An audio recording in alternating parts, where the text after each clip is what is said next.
सर्वाध्यक्षो भालचन्द्रो गजानना द्वादशैतानि नामानि पठे शृणुयादपि विद्यारम्भे विवाहे च क्लेशे निर्गमे तथा संग्रामे संकटेश्चैव विघ्नस्तस्य न जायते सुखदां वरदं देवं शशिवर्णं चतुर्भुजं प्रसन्नवदनं ध्यायेत् सर्वविघ्नोपशान्तये आदि सिद्धार्थ सिद्ध्यार्थं पूजितो यासुरासुरैः सर्वविघ्नहरस्तस्मै गणाधिपतये नमः। सर्वमङ्गलमाङ्गल्ये शिवे सर्वार्थसाधिके शरण्ये त्र्यम्बके गौरी नारायणी नमोस्तुते। सर्वदा सर्वकार्येषु नास्ति स्वामिमङ्गलं येषां हृदयस्थो भगवान् मङ्गलाय तनो हरिः।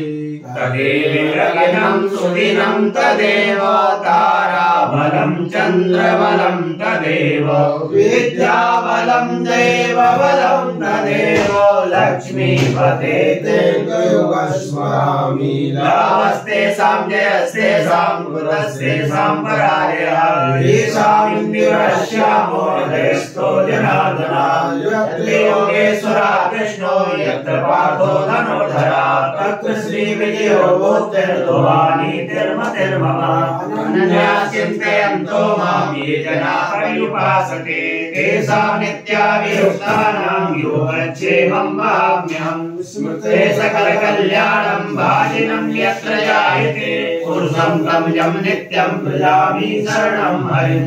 सर्वेष्वारम्भकारेषु नष्टिभुवनेश्वरा देवान् सन्तु न सिद्धिं ब्रह्मेशान जनार्दना विश्वेशं माधवं तुण्डं दण्डपाणिं च भैरवं वन्दे काशीं गुहां गंगां भवानी मणिकर्णिकां। वक्रतुण्डमहाकाय सूर्यकोटि समप्रभा निर्विघ्नं कुरु मे देव सर्वकार्येषु सर्वदा। विनायकं वरं भानुं ब्रह्मा विष्णु महेश्वरः सरस्वती प्रणम्यादौ सर्वकामार्थ सिद्धये।